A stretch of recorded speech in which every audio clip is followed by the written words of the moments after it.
Episode 51 सूना घर। 10 दिन बाद।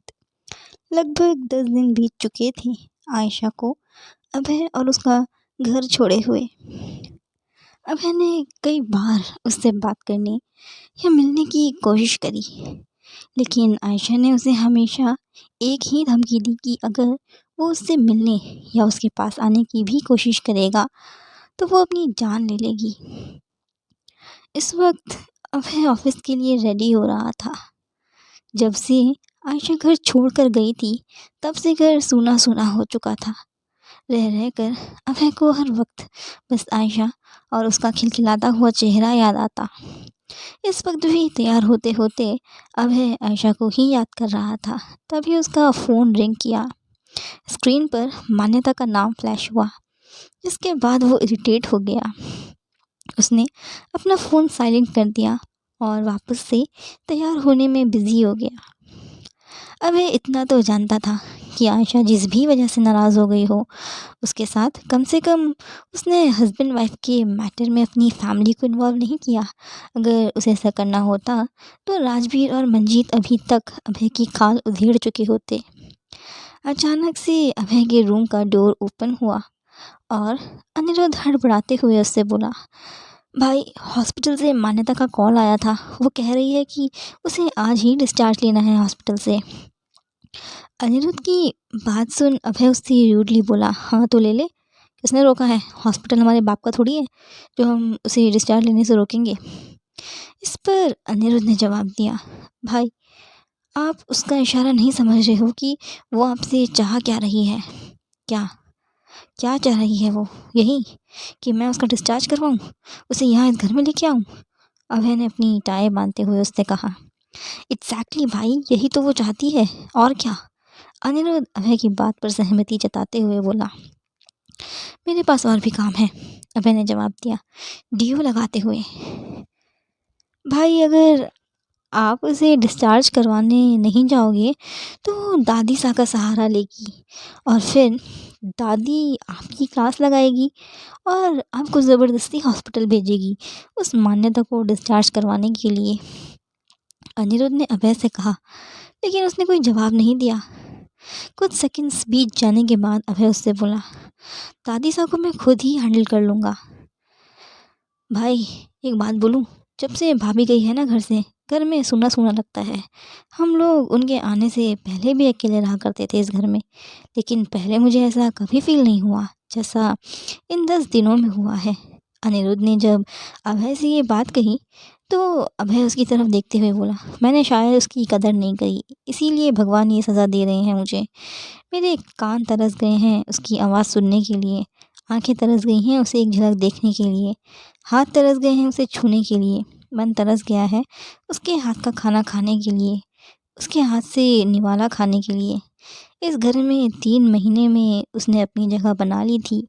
इस घर का एक एक कोना उसे याद करता है। उसने सही मायने में इस घर में अपनी जान डाली थी अपनी, तभी तो अचानक से घर मुझे ज़िंदा लगने लगा था। लेकिन आज आज अकेले हैं हम 2 प्राणी इस घर में।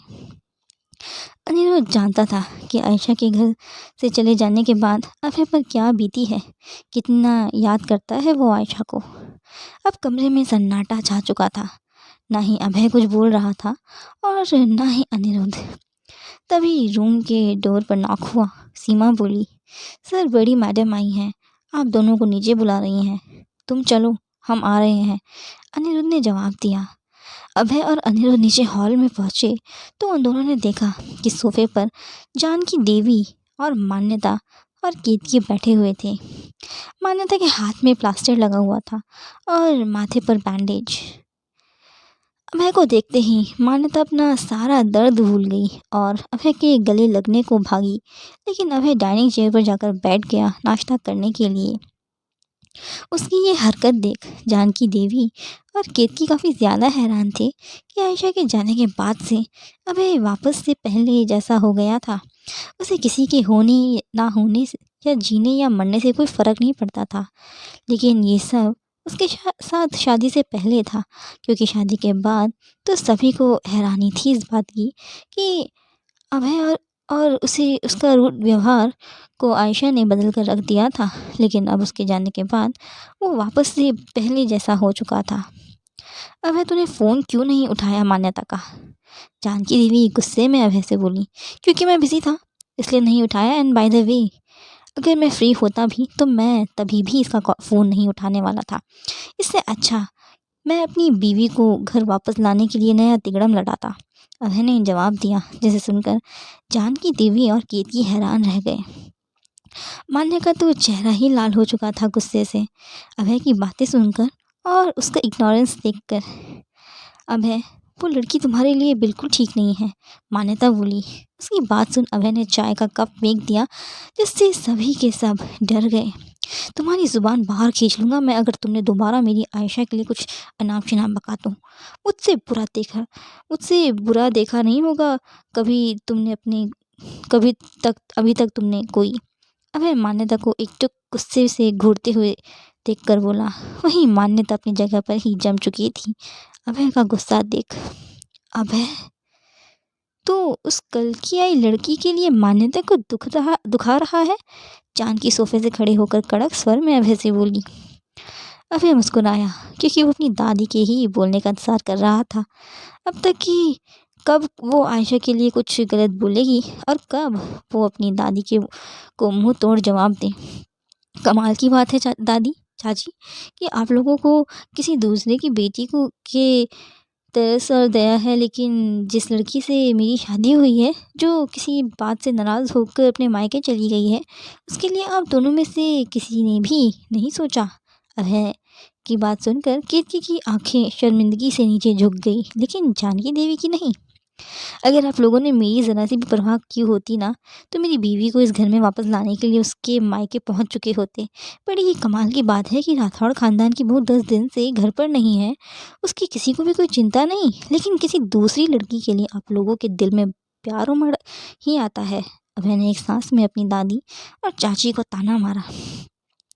अगर आपको मेरे घर बसने की ज़रा सी भी पड़ी होती तो मेरी बीवी को मना कर इस घर में वापस ले आए होते। ये लाइन अभय ने उन तीनों को ही एक साथ घूरते हुए कही और फिर वहाँ से चला गया। वहीं बैठा अनिरुद्ध भी कहीं ना कहीं अभय की बात से सहमत था। अगर जानकी देवी और केतकी दोनों के दोनों चाहते तो कब का चंडीगढ़ जाकर आयशा को मनाकर वापस ले आए होते। आप दोनों को अगर मान्यता की इतनी ही परवाह है तो इसे अपने साथ महल ले जाइए। वहाँ के नौकर इसका अच्छे से ख्याल भी रख लेंगे, क्योंकि यहाँ तो भाई इसके लिए अलग सा कोई नया केयर टेकर अरेंज करने वाले हैं नहीं। उल्टा उनसे हर वक्त बेइज्जती होती रहेगी। ये बोलने के बाद अनिरुद्ध भी वहाँ से चला गया बिना नाश्ता करे। आज के लिए बस इतना ही। मिलेंगे नए एपिसोड के साथ। क्या सच में अभय सुधर चुका है या फिर एक बार फिर से कोई नया नाटक कर रहा है? आखिर क्यों आ गई है मान्यता राठौड़ मैंशन में रहने के लिए?